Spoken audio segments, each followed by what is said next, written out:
Good morning, security gang. Welcome back to the CyberHub Podcast. James Azar here. I'm the host of your favorite show. I'm also a chief information security officer with a big announcement coming real soon, by the way. So stay tuned. Don't go anywhere. Episode 993. We're a week, 7 episodes away from 1,000.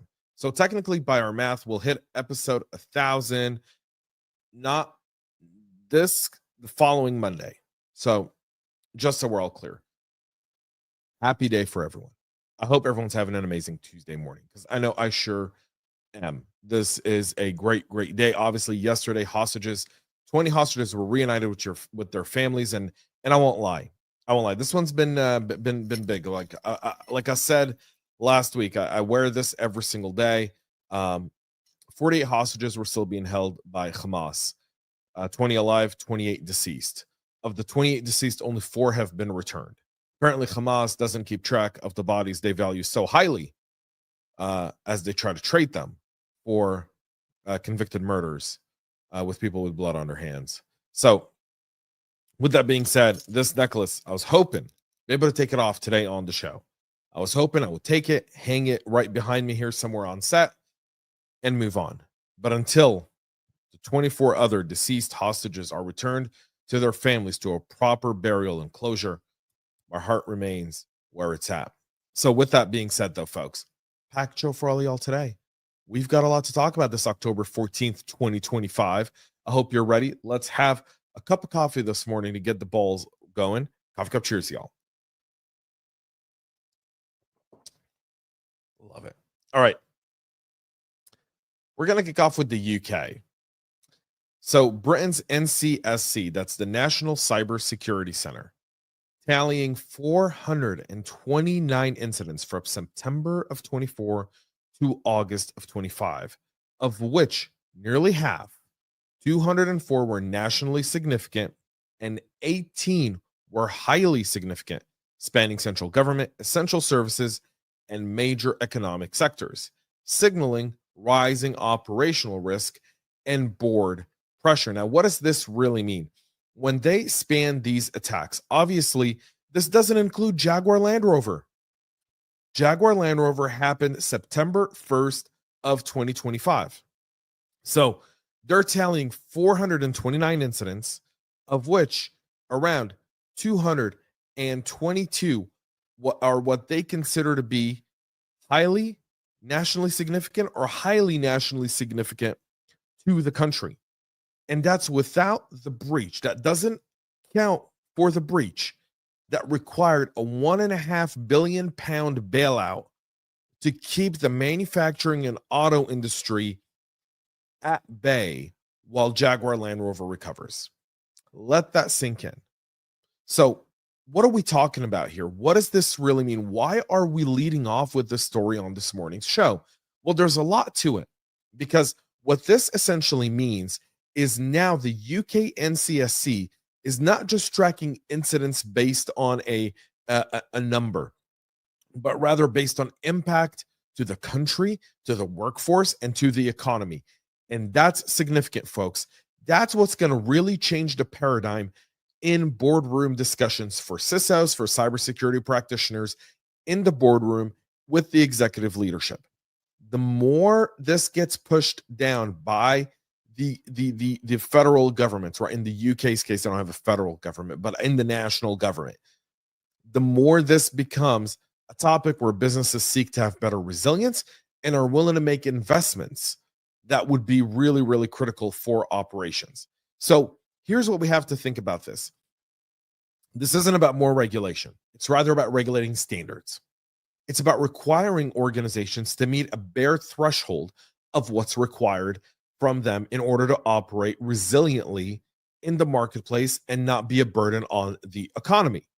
And when there's pure, clear negligence, that's when the government should step in. And we need to define what pure, clear negligence is, meaning an organization of a specific size doesn't have a dedicated cybersecurity leader with a budget and the board backing in order to be able to do their job. It could mean not having cyber insurance. It could mean not using tools properly. It could mean buying stuff from Russia and China. All of those matter, right? All of those matter. So you need to have tougher resilience there. So that's the story we lead off with. But we move on to our friends at Scattered Lapsus Hunters. That's the threesome of cyber criminal gangs that have come together after the Salesforce Sales Loft type of attack. They're now posting data tied to a subset of 39 Salesforce using companies, even if some claims are exaggerated, leaked loyalty profile details, supercharged phishing, and social engineering across partner networks. So does data really have value? So we're seeing them shift from deploying ransomware to stealing data and moving to extortion. Now you'd ask yourself why? Maybe potentially because they're less likely to be discovered this way. When you write malware, when you write ransomware, when you're doing this, you leave yourself with, you leave a specific breadcrumb trail that leads authorities to your infrastructure. And so these groups are like, well, maybe we don't shut the business down, but we try to blackmail them for data. Well, a lot of businesses go, I'm not paying you for that. You're going to leak the data. I'll take the leak. Not going to pay you anything. I'm going to file an insurance claim and move on with my life. So for those Salesforce customers, if this is your first time tuning in and you haven't rotated your OAuth or API keys, you should probably do so right now. Excuse me. If you're prone to connected apps and scope stems, like Sales Drift, like Sales Loft's Drift, you want to scope it to least privilege, and you also want to have good TPRM. Finally, what could be the potential impact of all of this? If you're asking yourself, here's what I'm saying. Targeted spear phishing and account takeover attempts, absolutely. Customer support overload, and potential distrust among partners. But those typically over time get taken care of, especially if the CISO was active, right? So as a CISO, when you go through an event like this, you're typically setting up calls with other security teams. You're kind of jumping on, you're kind of giving them the lay of the land. You're letting them know what you need from them in order to increase resilience, what kind of messages to put out. That stuff is kind of done on those private Zoom calls between cybersecurity leaders of the company that's the victim of the crime, and then the secondary victims, which are the customers and clients of that attack. So of the 39 victims, they only leaked data for 6, so just keeping that in mind. We move to the Oracle story here. So yesterday on the show, we talked about Oracle CVE 2025-61884, alongside an earlier campaign for 61882. This one didn't have a patch. Well, now yesterday, Oracle released a brand new patch for this info exposure bug. So that's out there now. So you want to mitigate this ASAP. You want to verify that your July and September EBS fixes for CVE 61882 are done. You want to remove EBS from direct internet access. You should definitely have it behind a WAF, and you should hunt for abnormal access to runtime UI configuration endpoint. Again, expose this. You have an order to cache integrity risk, which could put you in significant disadvantage trying to contain any sort of incident in short order. So we have that there. Simon Med, the U.S. medical imaging provider, is now reporting and letting customers know that the late January, early February data breach included identity scans and medical reporting artifacts, and it impacted 1.2 million patients.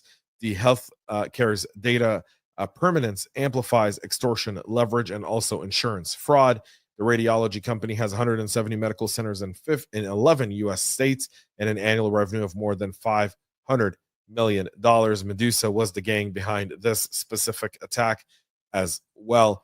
Few key things to understand here. Again, enforcing least privilege vendor access is critical, as well as you're likely might see here a HIPAA or state attorney general investigation, likely some class action lawsuits, and probably some long tail identity and medical fraud happening there. All right, folks, as we continue the show, my friends at ThreatLocker with a message. Do zero-day exploits and supply chain attacks keep you up at night? Worry no more. You can harden your security with our friends at ThreatLocker. Imagine taking a proactive, deny-by-default approach to cybersecurity, blocking every action, process, and user unless specifically authorized by your team. ThreatLocker helps you do this and provides a full audit of every action allowed or blocked for risk management and compliance. Onboarding and operation is fully supported by their US-based support team. Stop the exploitation of trusted applications within your organization to keep you running efficiently and secure, protected from ransomware. Worldwide, companies like JetBlue trust ThreatLocker to secure their data and keep their business operations flying high. To learn more about how ThreatLocker can mitigate unknown threats and ensure compliance for your organization, visit threatlocker.com/cyberhub. That's threatlocker.com/cyberhub. All right. Thank you, everyone. And thank you, ThreatLocker, for your support. We'll move on to NPM, and it's back in the news. We have two back-to-back stories here, so buckle up, folks. So some clusters of NPM packages are luring developers with a PO spec theme, staging phishing and credential theft against the humans who actually run the pipelines, not just the pipelines themselves. So a few very important mitigation factors here with what the North Koreans are trying to do. You need to enforce package allow list in your CI. You should block unpackaged or raw GitHub loaders unless they're actually justified in your environment. Train your developers to actually treat HTML docs that auto redirect as hostile. That's a really kind of good hygiene aspect when you're talking about security awareness for developers. And you should enforce SSL and MFA on all registries. That also helps mitigate some of that risk. Now, the impact here could be significant because source code and secret theft could actually happen. They could downstream and Trojanize that code, and they could cross-product incident blast radius, delayed release, and even erode trust. So all of those matter there. We move to another issue with NPM. This is separate, and it's called Beamglee style campaign that plants benign packages that link to phishing via an unpackaged.com. They target OT adjacent brands in Europe. It's credential theft through trusted dev plumbing. So again, you want to mitigate the unpackaged.com where not needed. Scan inbound HTML for CDN references, detect redirect package naming, and enforce sender domain controls for project docs. Look, this could really impact R&D portal compromises, IP theft, and even counterfeit of firmware. The BOM and firmware tampering risks here are significant, as well as compliance issues for regulated manufacturing and energy and oil and gas. So you want to make sure you get both of those addressed. We move on to SonicWall's SSL VPN. Following the cloud backup config exposure, investigators have now observed valid credential logins across an environment, with some progressing to LAN scanning and even Windows account access. You want to make sure you reset all your credentials or keys, disable your WAN management, even restrict remote access until rotation's been complete. You want to enforce MFA, and you want to do app-based MFA on admin and remote accounts, and monitor for post-authorization lateral movements. The quiet foothold would enable data theft or even ransomware staging, including some audit gaps, and even forced downtime for a remote team during containment is likely to be experienced with this specific vulnerability. You might as well get it done now. Short-term pain for long-term gain is what I always say when you kind of encounter these types of situation. We continue to move over a large-scale botnet here. So let's talk about this multi-country botnet that's hampering RDP. Telemetry is now showing that RDP enumerations from 100,000 IPs using RD web access timing to infer valid usernames. You can expect follow-on credential stuffing attacks and even human-operated ransomware. You want to remove your RDP from the internet if possible. Front it with a VPN and app-based MFA. You want to monitor for timing anomalies, meaning no one should be RDPing in at 3 a.m., right? One good rule of thumb is you shut down your RDP at the end of business hours when you do it. You only do it when you have someone at the desk actually monitoring the RDP. In some cases, that's really, really doable. In other cases, that's not. But you obviously know your environment, you know your organization, and you know your partners. So there's ways to mitigate around that and minimize that window. Additionally, you want to enforce account lookouts, lockouts, and step up authorization. The biggest risk with this one, folks, is low signal compromises that could escalate to full-fledged ransomware, outages on some legacy systems that still use RDP, and even SOG fatigue from a lot of authentication noise. So you want to make sure you get this. And again, if you see here the usual activity spike from Brazil, according to Gray Noise, all of that is coming into play. Let's move to two other stories here, where the Ukraine trying to build a dedicated cyber force for offensive strikes. Kiev is advancing a military cyber branch with an offensive mandate, signals continued pressure on Russian logistics and IO, raising regional spillover risk for multinational networks. So again, Ukraine is seeing that they're gaining a lot of foothold in cyber operations against Russia. They're hampering Russians. It's impacting the Russian citizens. And while the battlefield is at a standstill, no one's really moving, no one's really gaining territory. But I think President Trump said it when he was speaking yesterday at the Israeli Knesset. Over 7,000 soldiers are dying weekly in this war. That's a lot of death that no one is talking about between Russia and the Ukraine. And so this might be some sort of leverage here as this war hopefully comes to an end real soon. And the Netherlands invoking a essentially investment screening move, underscoring tighter EU oversight over semiconductors and dual use tech. You're looking at a lot of compliance friction across various supply chains. The Netherlands announcing that they're invoking the special powers to allow the government to overrule business decisions made by the Chinese-owned semiconductor manufacturer Nexperia. And if it's assessed, those decisions risk undermining the availability of crucial technological knowledge and capability. The Dutch Ministry of Economic Affairs saying they're making the highly exceptional move following recent and acute signals of serious governance shortcomings at Nexperia, which is headquartered in Nijmegen, I think, and partially owned by the Chinese government. So you're seeing the Europeans finally waking up to the Chinese threat of potential supply chain challenges there and putting an end to it. A lot that we talked about on the show today, but a few things that are really critical to take away from it. One, you want to run a resilient cybersecurity program from the UK to NPM to Oracle to everything in between.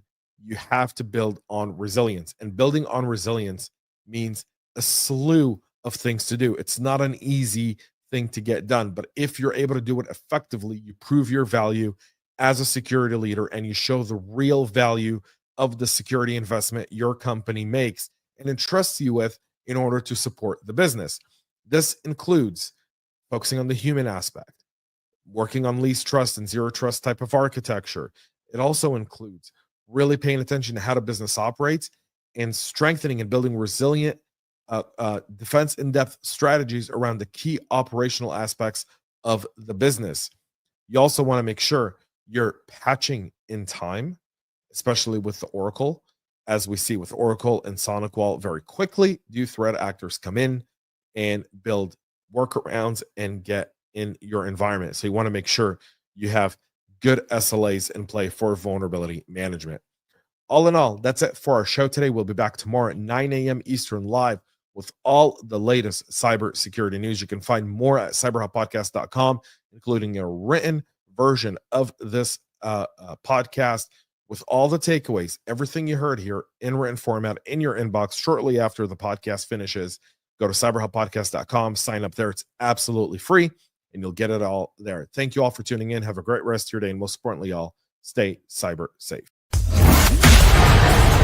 We love feedback, so make sure to connect with us on social media and subscribe to our podcast on your favorite podcast listening platform.